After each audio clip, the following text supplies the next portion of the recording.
ಇವತ್ತು YouTube profile ಪಿಕ್ಚರ್ನ ಹೇಗೆ create ಮಾಡೋದು ಅನ್ನೋದನ್ನ ನೋಡೋಣ. ನೀವು ಪ್ರೊಫೈಲ್ ಪಿಕ್ಚರ್ನ ಸಾಕಷ್ಟು ಎಡಿಟಿಂಗ್ ಆ್ಯಪ್, ಫೋಟೋ ಎಡಿಟಿಂಗ್ ಆ್ಯಪ್ಗಳಲ್ಲಿ ಕ್ರಿಯೇಟ್ ಮಾಡ್ಬೋದು. ಫೋಟೋಶಾಪ್ನಲ್ಲಿ ಕ್ರಿಯೇಟ್ ಮಾಡ್ಬೋದು. ಹಾಗೆ ಬೇರೆ ಬೇರೆ ಆಪ್ಷನ್ಸ್ಗಳು, ಬೇರೆ ಬೇರೆ ಆ್ಯಪ್ಗಳು, ಮೊಬೈಲ್ ಆ್ಯಪ್ಗಳು ಇದೆ. ಹಾಗೆ ಆ ಥರದ ಒಂದು ಆ್ಯಪ್ ಅಂದರೆ ಅದು ಕ್ಯಾನ್ವಾ. ಕ್ಯಾನ್ವಾ ಆ್ಯಪ್ನ ಉಪಯೋಗಿಸ್ಕೊಂಡು ಹೇಗೆ ಯೂಟ್ಯೂಬ್ ಪ್ರೊಫೈಲ್ ಪಿಕ್ಚರ್ನ ಕ್ರಿಯೇಟ್ ಮಾಡೋದು ಅನ್ನೋದನ್ನು ಇವತ್ತು ನೋಡೋಣ. google.comಗೆ ಹೋಗಿ ಸರ್ಚ್ ಬಾರಲ್ಲಿ ಕ್ಯಾನ್ವಾ ಅಂತ ಸರ್ಚ್ ಮಾಡಿ. ನೀವು ಕ್ಯಾನ್ವಾ ಸರ್ಚ್ ಮಾಡಿದ ಕೂಡಲೇ ನಿಮಗೆ ಈ ಥರದ ಒಂದು ಕ್ಯಾನ್ವಾ ಪ್ರೊಫೈಲ್ ಓಪನ್ ಆಗುತ್ತೆ. ಅದನ್ನು ಕ್ಲಿಕ್ ಮಾಡಿದ ಕೂಡಲೇ ನಿಮಗೆ ಕ್ಯಾನ್ವಾ ಹೋಮ್ ಪೇಜ್ ಓಪನ್ ಆಗುತ್ತೆ. ಈ ಹೋಮ್ ಪೇಜಲ್ಲಿ ನೀವು ನೋಡಿದ್ರೆ ಸ್ಕ್ರೀನ್ನ ಬಲಭಾಗದ ಮೇಲ್ಗಡೆ ಲಾಗಿನ್ ಮತ್ತು ಸೈನ್ ಅಪ್ ಅನ್ನೋ 2 ಆಪ್ಷನ್ಸ್ ಇದೆ. ಇಲ್ಲಿ ನಾನು ಸೈನ್ ಅಪ್ ಮಾಡೋದಿಲ್ಲ, ಯಾಕಂದರೆ ನಂದೀಗಾಗಲೇ ಕ್ಯಾನ್ವಾದಲ್ಲಿ ಅಕೌಂಟ್ ಇರೋದ್ರಿಂದ ಲಾಗಿನ್ ಮಾಡ್ತೀನಿ. ಲಾಗಿನ್ ಮಾಡಿದ ಕೂಡಲೇ ಈ ಥರದ ಒಂದು ಹೋಮ್ ಪೇಜ್ ಓಪನ್ ಆಗುತ್ತೆ. ಈ ಹೋಮ್ ಪೇಜಲ್ಲಿ ನೀವು ನೋಡ್ಬೋದು ಸಾಕಷ್ಟು ಆಪ್ಷನ್ಸ್ಗಳಿದೆ. Edit image, Instagram post, Facebook post, Instagram story, WhatsApp status, Facebook cover, Instagram reel, YouTube thumbnail, ಈ ಥರ ಸಾಕಷ್ಟು ಆಪ್ಷನ್ಸ್ಗಳಿದೆ. ಈ ಆಪ್ಷನ್ಸ್ಗಳು ಏನಕ್ಕೆ ಉಪಯೋಗ ಆಗುತ್ತೆ ಅಂದರೆ, ನೀವು ಯಾವ ಥರದ ಫೋಟೋನ ಕ್ರಿಯೇಟ್ ಮಾಡಬೇಕು ಅಂದ್ಕೊತೀರಾ ಆ ಥರದ ಡಿಸೈನ್ಸ್ಗಳನ್ನು ತೋರಿಸುತ್ತೆ. ಈಗ ನಾವು ಕ್ರಿಯೇಟ್ ಮಾಡಬೇಕಾಗಿರೋದು ಯೂಟ್ಯೂಬ್ ಪ್ರೊಫೈಲ್ ಪಿಕ್ಚರ್. ಸೊ ಅದು ಎಷ್ಟು ಅಳತೆ ಇದೆ ಅನ್ನೋದನ್ನು ನಾವು ಫಸ್ಟು ತಿಳ್ಕೊಬೇಕು. ಸೊ ನಾವು ಏನು ಮಾಡ್ತೀವಿ ಅಂದರೆ, ಹೈ ಕ್ವಾಲಿಟಿ ಯೂಟ್ಯೂಬ್ ಪ್ರೊಫೈಲ್ ಪಿಕ್ಚರ್ನ ಕ್ರಿಯೇಟ್ ಮಾಡೋದಕ್ಕೆ ಎಷ್ಟು ಬೇಕು ಸೈಜ್, ಕ್ಯಾನ್ವಾಸ್ ಸೈಜ್ ಅನ್ನೋದನ್ನು ಯೂಟ್ಯೂಬ್ ಪ್ರೊಫೈಲ್ ಪಿಕ್ಚರ್ ಸೈಜ್ ಅಂತ ಗೂಗಲ್ ಮಾಡಿದ್ರೆ 800x800 ಪಿಕ್ಸೆಲ್ ಅಂತ ತೋರಿಸುತ್ತೆ. ಸೊ ನಾವಿಲ್ಲಿ ಏನು ಮಾಡ್ತೀವಿ, ಕ್ಯಾನ್ವಾದಲ್ಲಿ ಯೂಟ್ಯೂಬ್ ಪ್ರೊಫೈಲ್ ಪಿಕ್ಚರ್ ಅಂತ ಸರ್ಚ್ ಮಾಡ್ತೀವಿ. ಮೊದಲಿಗೆ ನಾವು ಇದನ್ನು ಸರ್ಚ್ ಮಾಡಿದ ಕೂಡಲೇ ನಮಗೆ ಆ ಅಳತೆಗೆ ತಕ್ಕ ಹಾಗೆ ಪ್ರೊಫೈಲ್ ಪಿಕ್ಚರ್ಗಳನ್ನು ಕ್ಯಾನ್ವಾ ಈಗಾಗಲೇ ಮಾಡಿಟ್ಟಿರೋ ಅಂಥ ಎಕ್ಸಾಂಪಲ್ ಪ್ರೊಫೈಲ್ ಪಿಕ್ಚರ್ಗಳನ್ನು ತೋರಿಸೋದಕ್ಕೆ ಶುರು ಮಾಡುತ್ತೆ. ನಾವು ಇದರಲ್ಲಿ ಯಾವ್ದಾದ್ರು ಒಂದು ಕ್ಲಿಕ್ ಮಾಡಿ ಡಿಸೈನ್ ಇಷ್ಟ ಆದರೆ ಅದಕ್ಕೇ ನಾವು ರಿಪ್ಲೇಸ್ಮೆಂಟ್ ಮಾಡ್ಬೋದು. ಯಾವ ಥರ ಕ್ಯಾಟಗರಿ ಬೇಕು ನಿಮಗೆ ಆ ಥರದ್ದನ್ನು ಕ್ಯಾನ್ವಾ ತೋರಿಸುತ್ತೆ.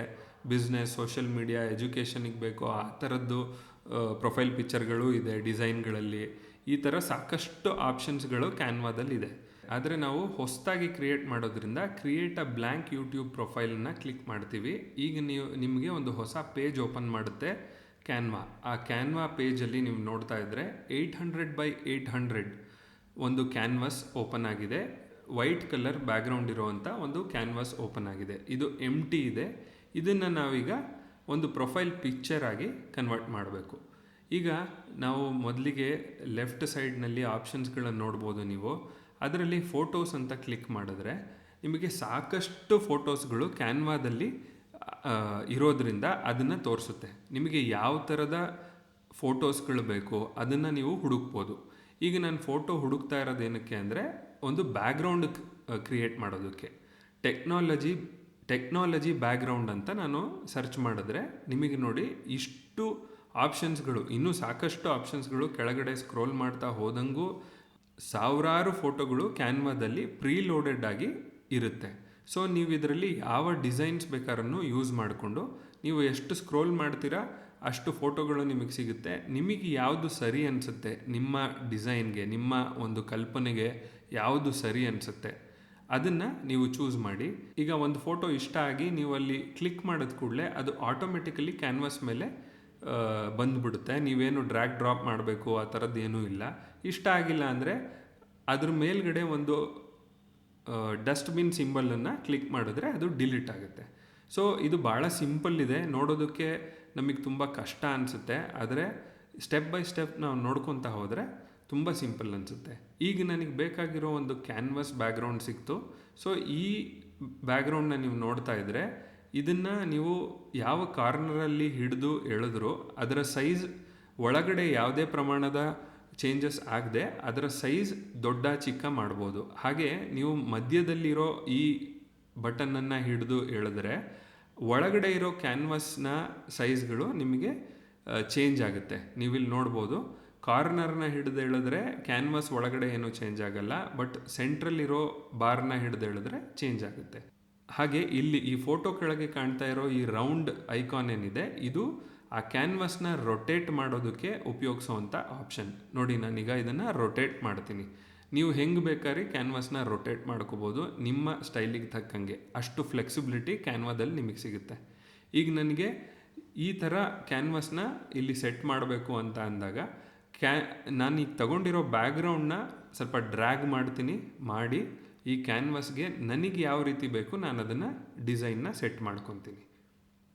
ನೋಡಿ ನನಗೆ ಈ ಥರದ ಡಿಸೈನ್ ಬೇಕಾಗಿತ್ತು ಬ್ಯಾಕ್ಗ್ರೌಂಡ್ಗೆ. ಸೊ ಈಗ ನನಗೆ ಬ್ಯಾಕ್ಗ್ರೌಂಡ್ ಸೆಟ್ ಆಗಿದೆ. ಸೊ ಈಗ ನಾನು ಟೆಕ್ ಟಾಕ್ ಇನ್ ಕನ್ನಡ ಅಂತ ಇಲ್ಲಿ ಟೈಪ್ ಮಾಡಬೇಕು. ಅದಕ್ಕೆ ನೀವು ಟೆಕ್ಸ್ಟ್ ಅನ್ನೋ ಆಪ್ಷನ್ಗೆ ಹೋದರೆ ಈ ಆಪ್ಷನಲ್ಲಿ ನಿಮಗೆ ಸಾಕಷ್ಟು ಟೆಂಪ್ಲೆಟ್ಗಳು ಇಲ್ಲೂ ಇರುತ್ತೆ. ನಿಮಗೆ ಟೆಕ್ಸ್ಟು ನೀವು ಸ್ಕ್ರೋಲ್ ಮಾಡಿದ್ರೆ ನೋಡಿ, ಇದರಲ್ಲಿ ನಿಮ್ಗೆ ಯಾವುದೋ ಇಷ್ಟ ಆಗೋದ್ರ ಮೇಲೆ ಕ್ಲಿಕ್ ಮಾಡಿದ್ರೆ ಅದು ಆಟೋಮೆಟಿಕಲಿ ಕ್ಯಾನ್ವಾಸ್ ಮೇಲೆ ಬರುತ್ತೆ. ಇದನ್ನು ನೀವು ಹೆಂಗೆ ಚೇಂಜ್ ಮಾಡಬೇಕು ಅಂದರೆ, ಒಂದು ಸಲ ಆ ಟೆಕ್ಸ್ಟ್ ಮೇಲೆ ಕ್ಲಿಕ್ ಮಾಡಿ ಅದು ಬ್ಲೂ ಕಲರ್ ಆದ ಕೂಡಲೇ ನೀವು ಟೈಪ್ ಮಾಡಿ tech talk in Kannada. Tech talk ಕೆಳಗಡೆ ರೂಮ್ ಅನ್ನೋದನ್ನು ತೆಗೆದು ನಾನೀಗ ಇನ್ ಕನ್ನಡ ಅಂತ ಮಾಡ್ತೀನಿ. ಈಗ ಹಳೆ ಡಿಸೈನಿಗೆ ನಾವು ನಮ್ಮ ಟೆಕ್ಸ್ಟನ್ನು ಕೂರಿಸಿದ್ದೀವಿ. ಆದರೆ ಇದನ್ನು ನಾವು ದೊಡ್ಡ ಚಿಕ್ಕ ಈ ಥರ ಸೈಜನ್ನು ಅಡ್ಜಸ್ಟ್ ಮಾಡ್ಬೋದು. ಎಲ್ಲಿ ಬೇಕೋ ಅಲ್ಲಿ ಅದನ್ನು ಪ್ಲೇಸ್ಮೆಂಟ್ ಮಾಡ್ಬೋದು. ಈ ಥರ ಪ್ರೀಲೋಡೆಡ್ ಅವರೇ ಮಾಡಿಕೊಟ್ಟಿರೋ ಡಿಸೈನ್ ಕೂಡ ನಾವು ಅದನ್ನು ವರ್ಕ್ ಮಾಡ್ಬೋದು. ಆ ಟೆಕ್ಸ್ಟಿನ ಕಲರ್ ಕೂಡ ನಾವು ಚೇಂಜ್ ಮಾಡ್ಬೋದು. ಇಲ್ಲಿ ಮೇಲ್ಗಡೆ ಈ ಆಪ್ಷನ್ ಏನಿದೆ ಅದನ್ನು ಕ್ಲಿಕ್ ಮಾಡಿದ್ರೆ ಆ ಟೆಕ್ಸ್ಟಿನ ಕಲರ್ ಕೂಡ ನಾವು ಚೇಂಜ್ ಮಾಡ್ಬೋದು.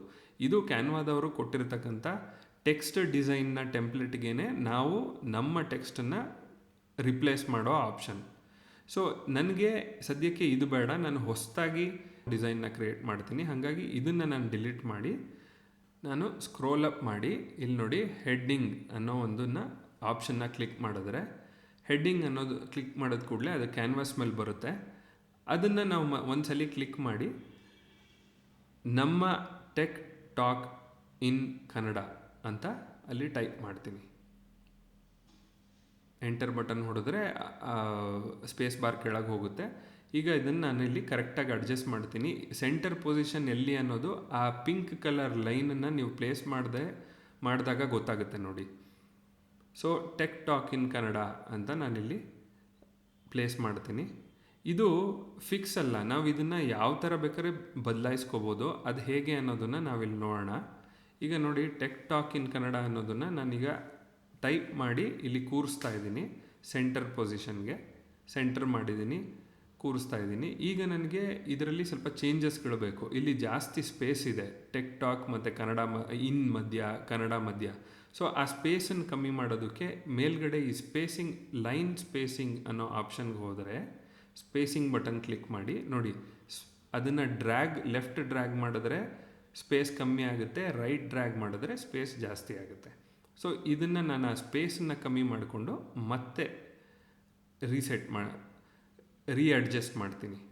ಮತ್ತೆ ಅದನ್ನು ರೀಅಡ್ಜಸ್ಟ್ ಮಾಡಿ ಕರೆಕ್ಟ್ ಸೆಂಟರ್ ಪೊಸಿಷನ್ಗೆ ಕೂರಿಸ್ಕೊತೀನಿ. ಸ್ವಲ್ಪ ಬಾರ್ಡರ್ಗಳನ್ನು ಗ್ಯಾಪ್ ಬಿಟ್ಬಿಟ್ಟು ಸೆಂಟರ್ ಪೊಸಿಷನ್ಗಳಿಗೆ ಕೂರಿಸ್ಕೊತೀನಿ. ಈಗ ನನಗೆ ಈ ಟೆಕ್ಸ್ಟ್ ಏನಿದೆ ಆ ಸ್ಪೇಸಿಂಗ್ ಕರೆಕ್ಟಾಗಿದೆ, ಟೆಕ್ಸ್ಟು ನಾವು ಟೈಪ್ ಮಾಡಿದ್ದೀವಿ. ಬಟ್ ಈಗ ನನಗೆ ಫಾಂಟ್ ಚೇಂಜ್ ಮಾಡೋಣ ಅಂತ ಅನಿಸುತ್ತೆ.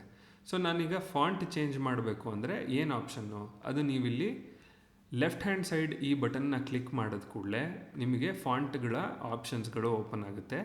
ಅಲ್ಲಿ ನಿಮಗೆ ಮೇಲ್ಗಡೆ ಇಲ್ಲಿ ನೋಡಿ ಎಲಿಗೆಂಟ್, ಕೂಲ್ ಅಂತೆಲ್ಲ ಕಾಣಿಸುತ್ತಲ್ಲ, ಅದನ್ನು ನೀವು ಕ್ಲಿಕ್ ಮಾಡಿದ್ರೆ ಕೆಳಗಡೆ ನಿಮಗೆ ಸಾವಿರಾರು ಫಾಂಟ್ಗಳ ಆಪ್ಷನ್ಸ್ಗಳು ಕ್ಯಾನ್ವಾದಲ್ಲಿ ಈಗಾಗಲೇ ಲೋಡೆಡ್ ಆಗಿರುತ್ತೆ. ಅದನ್ನು ನೀವು ಕ್ಲಿಕ್ ಮಾಡ್ಬೋದು, ಯಾವುದು ಬೇಕಾದ್ರೂ. ಈಗ ನೋಡಿ ಇಲ್ಲಿ ನಾನು ದೇವನಾಗರಿಯಿಂದ ಹಿಡಿದು ಚೈನೀಸ್, ಜಾಪನೀಸ್, ಸ್ಪೋರ್ಟ್ಸ್ ಈ ಥರದ ಎಲ್ಲ ಆಪ್ಷನ್ಸ್ಗಳು ಇದೆ. ಈ ಕಾರ್ಪೊರೇಟ್ ಅನ್ನೋ ಕೆಟಗರಿ ಕೆಳಗೆ ನೋಡಿದಾಗ ಮತ್ತೆ ಒಂದಿಷ್ಟು ಆಪ್ಷನ್ಸ್ಗಳು ನನಗೆ ಯಾವ ಥರ ಬೇಕು ಅನ್ನೋದನ್ನು ಸ್ವಲ್ಪ ಟೆಕ್ಸ್ಟ್ಗಳನ್ನು ನಾವು ಹುಡುಕಾಡಿದ ಮೇಲೇ ಒಂದು ಐಡಿಯಾ ಬರೋದು ಯಾವ ಥರ ಸೂಟ್ ಆಗಬಹುದು ಅಂತ. ನಾರ್ವೆಸ್ಟರ್ ಟೆಕ್ ಟಾಕಿಂಗ್ ಕಾರ್ಪೊರೇಟಲ್ಲಿ ಹೋಗಿ ನಾರ್ವೆಸ್ಟರ್ ಅನ್ನೋ ಒಂದು ಆಪ್ಷನ್ನ ನಾನು ಚೂಸ್ ಮಾಡ್ತೀನಿ. ಚೂಸ್ ಮಾಡಿದ್ರೆ ನನಗೆ ಇದು ಓಕೆ ಅನಿಸೋದ್ರಿಂದ ನಾನು ಈ ಟೆಕ್ಸ್ಟನ್ನು ಯೂಸ್ ಮಾಡ್ಕೊತೀನಿ. ಸೊ ಹೀಗೆ ನಿಮಗೆ ಇಷ್ಟ ಆಗಿರೋ ಟೆಕ್ಸ್ಟ್ಗಳನ್ನು ನೀವು ಉಪಯೋಗಿಸ್ಕೋಬೋದು. ಸೊ ಇದಕ್ಕೆ ಸ್ವಲ್ಪ ಎಫೆಕ್ಟ್ಸ್ಗಳನ್ನು ಹಾಕೋಣ ಅನ್ನೋ ಕಾರಣಕ್ಕೆ ನೋಡಿ ಇಲ್ಲಿ shadow, drop down shadow, lift ಈ ಥರ ಆಪ್ಷನ್ಸ್ ಇದೆ. ನಾನು ಶ್ಯಾಡೋ ಕ್ಲಿಕ್ ಮಾಡಿದ್ರೆ ಟೆಕ್ಸ್ಟ್ ಕೆಳಗೆ ನಿಮಗೆ ಶ್ಯಾಡೋ ಬಂತು. ಆ ಶ್ಯಾಡೋನ ನಾನು ಯಾವ ದಿಕ್ಕಿಗೆ, ಯಾವ ಡೈರೆಕ್ಷನಿಗೆ ಬೇಕಾದ್ರೂ ತಿರುಗಿಸ್ಕೋಬೋದು. ಟೆಕ್ಸ್ಟಿಗೆ ಒಂದು ಡೆಪ್ತ್ ಆ್ಯಡ್ ಆಗುತ್ತೆ. ಪ್ಲೇನ್ ಇಡೋಕ್ಕಿಂತ ಈ ಶ್ಯಾಡೋ ಇಟ್ಟರೆ ಒಂದು ಡೆಪ್ತ್ ಆ್ಯಡ್ ಆಗುತ್ತೆ. ಅಥವಾ ಬೇರೆ ಥರದ ಆಪ್ಷನ್ಸ್ಗಳನ್ನು ಎಕ್ಸ್ಪ್ಲೋರ್ ಮಾಡ್ಬೋದು. ಇಲ್ಲಿ ಶ್ಯಾಡೋ, ಲಿಫ್ಟ್, ಹಾಗೆ ಕೆಳಗಡೆ ಹ್ಯಾಲೋ, ಈ ಥರದ ಸಾಕಷ್ಟು ಆಪ್ಷನ್ಸ್ಗಳಿದೆ. ಅದರಲ್ಲಿ ನನಗೆ ಈಗ ಸದ್ಯಕ್ಕೆ ಈ ಟೆಕ್ಸ್ಟ್ಗೆ ಇಷ್ಟ ಆಗ್ತಾ ಇರೋದು ಗ್ಲಿಚ್ ಅನ್ನೋ ಒಂದು ಆಪ್ಷನ್. ಈ ಗ್ಲಿಚ್ ಆಪ್ಷನ್ನ ನಾನು ಕ್ಲಿಕ್ ಮಾಡಿದ್ರೆ ನಿಮಗೆ ನೋಡಿ ಟೆಕ್ಸ್ಟ್ ಕೆಳಗೆ ಕೆಂಪು ಮತ್ತು ಟರ್ಕಾಯ್ಸ್ ಕಲರ್ನ ಒಂದು ಶ್ಯಾಡೋ ಕಾಣ್ತಾ ಇದೆ. ನೀವು ಆಫ್ಸೆಟ್ ಜಾಸ್ತಿ ಮಾಡಿದ್ರೆ ಗೊತ್ತಾಗುತ್ತೆ. ನೋಡಿ ನನಗೆ ಎಷ್ಟು ಬೇಕು ನಾನು ಅದನ್ನು ಸೆಟ್ ಮಾಡ್ಕೋಬೋದು. ಈಗ ಒಂದು ಥರ 3D ಎಫೆಕ್ಟ್ ಥರ ಕೊಡ್ತಾ ಇದೆ ಇದು. ಸೊ ನಾನು ಇದನ್ನು ಡೈರೆಕ್ಷನ್ ಸೆಟ್ ಮಾಡ್ಬೋದು, ಅದು ಯಾವ ಕಡೆ ಆ ಶ್ಯಾಡೋ ಬೀಳಬೇಕು ಅನ್ನೋದನ್ನು. ಮೈಲ್ಡಾಗಿ ಒಂದು ಆಫ್ಸೆಟ್ ಇಟ್ಕೊಂಡು ಮೈಲ್ಡಾಗಿ ಅದಕ್ಕೆ ಒಂದು ಡೆಪ್ತ್ ಕೊಡೋ ಟ್ರೈ ಮಾಡ್ತಾ ಇದ್ದೀನಿ. ಇದು ಪರ್ಫೆಕ್ಟ್ ಅನಿಸ್ತಾ ಇದೆ. ಸೊ ಈಗ ನನಗೆ ಒಂದು ಪ್ರೊಫೈಲ್ ಪಿಕ್ಚರ್ ಕ್ರಿಯೇಟ್ ಆಯಿತು.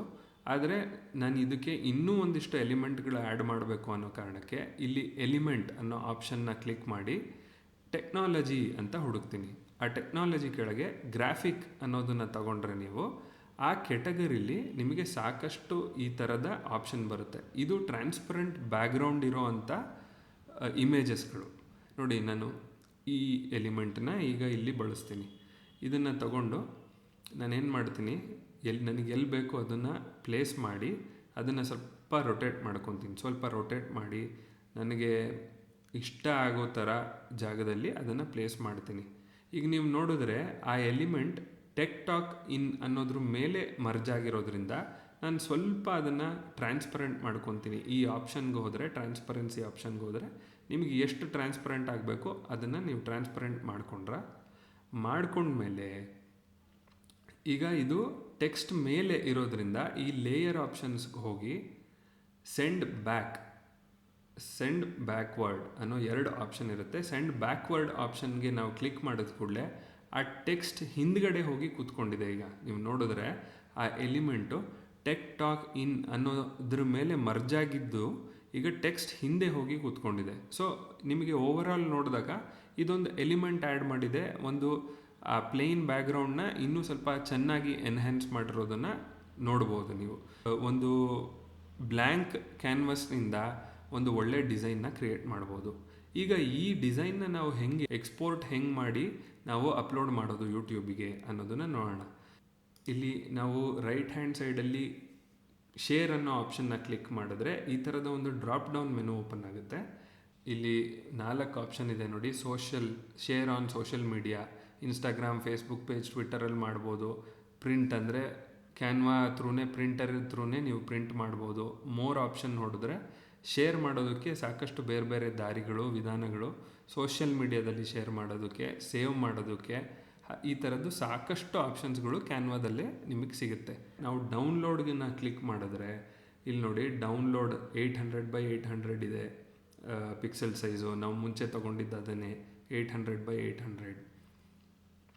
ಆಮೇಲೆ ನಾವಿಲ್ಲಿ ಯಾವ ಫಾರ್ಮ್ಯಾಟಲ್ಲಿ ಬೇಕು ನಮಗೆ, PNG ಫೈಲ್ ಬದಲು ನಮಗೆ ಬೇರೆ ಬೇಕು ಅಂದರೆ JPEG ಇದೆ, PDF ಇದೆ, PDF ಪ್ರಿಂಟ್ ಇದೆ, SVG ಇದೆ, MP4 ವಿಡಿಯೋ ಮಾಡ್ಬೋದು, GIF ಮಾಡ್ಬೋದು. ಅದರಿಂದ ಮುಂದೆ ನಾವೀಗ ಮತ್ತೆ ಡೌನ್ಲೋಡ್ ಮಾಡ್ತೀವಿ. ಈ ಇಮೇಜನ್ನು ಡೌನ್ಲೋಡ್ ಮಾಡಿ ಮತ್ತೆ ನಮ್ಮ ಯೂಟ್ಯೂಬ್ ಪೇಜಿಗೆ ಹೋಗಿ ಅಪ್ಲೋಡ್ ಅಂತ ಮಾಡ್ತೀವಿ. ಅಪ್ಲೋಡ್ ಮಾಡಿ ನೋಡಿ ಈಗ ಕರೆಕ್ಟಾಗಿ ಟಾಕ್ ಇನ್ ಕನ್ನಡ ಅನ್ನೋದು ಆ ಸರ್ಕಲ್ ಒಳಗೇ ಕೂತಿದೆ. ಸೊ ಇದನ್ನು, ಈ ಡಿಸೈನ್ನ ನಾವು ಓಕೆ ಮಾಡ್ತೀವಿ. ಡನ್ ಕ್ಲಿಕ್ ಮಾಡಿ. ಟಾಕ್ ಇನ್ ಕನ್ನಡ ಅನ್ನೋದು ನೋಡಿ ಎಷ್ಟು ನೀಟಾಗಿ ಆ ಸರ್ಕಲ್ ಒಳಗೆ ಕೂತಿದೆ. ನಂತರ ಪಬ್ಲಿಷ್ ಮಾಡಿ. ನೀವು ಪಬ್ಲಿಷ್ ಮಾಡೋದು ಕೂಡಲೇ ಕೆಳಗಡೆ ಗೋ ಟು ಚಾನಲ್ ಅನ್ನೋ ಆಪ್ಷನ್ನ ಕ್ಲಿಕ್ ಮಾಡಿದ್ರೆ ನೋಡಿ ನಿಮ್ಮ ಯೂಟ್ಯೂಬ್ ಚಾನಲ್ನ profile picture talk in Kannada ಅನ್ನೋದು ರೆಡಿಯಾಗಿದೆ. ಸೊ ಈ ಥರ ನಾವು ಕ್ಯಾನ್ವಾ ಆ್ಯಪ್ನ ಉಪಯೋಗಿಸಿ ಯೂಟ್ಯೂಬ್ ಪ್ರೊಫೈಲ್ ಪಿಕ್ಚರ್ನ ಒಂದು ಸ್ಕ್ರ್ಯಾಚಿಂದ ಕ್ರಿಯೇಟ್ ಮಾಡ್ಬೋದು. ನಮಗೆ ಬೇಕಾದ ರೀತಿಯಲ್ಲಿ ಫ್ಲೆಕ್ಸಿಬಲ್ಲಾಗಿ ಕ್ರಿಯೇಟ್ ಮಾಡ್ಬೋದು. ಇದೇ ಥರದ ಬೇರೆ ಬೇರೆ ಟೆಕ್ನಾಲಜಿ ರಿಲೇಟೆಡ್ ವಿಡಿಯೋಗಳಿಗಾಗಿ ನಮ್ಮ ಟೆಕ್ ಟಾಕ್ ಇನ್ ಕನ್ನಡ ಚಾನೆಲ್ನ ಸಬ್ಸ್ಕ್ರೈಬ್ ಮಾಡಿ. ಈ ವಿಡಿಯೋ ಇಷ್ಟ ಆದರೆ ಲೈಕ್ ಮಾಡೋದನ್ನು ಮರಿಬೇಡಿ. ಹಾಗೆ ನಿಮಗೆ ಈ ವಿಡಿಯೋದಿಂದ ಏನಾದರೂ ಸಹಾಯ ಆಗಿದ್ದರೆ ಅಥವಾ ಏನಾದರೂ ಡೌಟ್ಸ್ ಇದ್ದರೆ ಕಮೆಂಟ್ನಲ್ಲಿ ತಿಳಿಸಿ. Thank you very much. ಮುಂದಿನ ವಿಡಿಯೋದಲ್ಲಿ ಸಿಗೋಣ.